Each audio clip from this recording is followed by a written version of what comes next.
பன்னீரில் குளிப்பது மாளிகை நெஞ்சம், தன் கண்ணீரில் மிதப்பது ஏழைகள் உள்ளம். பன்னீரில் குளிப்பது மாளிகை நெஞ்சம், தன் கண்ணீரில் மிதப்பது ஏழைகள் உள்ளம். படைத்தான் ஒரு உலகம், பணம் தான் அதன் உருவம், எதுவும் இதில் அடக்கம். இது ஏன் என்று எதிர்காலம் விடை கூறட்டும். நினைத்ததை நடத்தியே முடிப்பவன் நான் நான் நான்.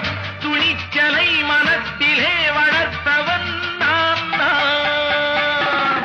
நினைத்ததை நடத்தியே முடிப்பவன் நான் நான் நான்.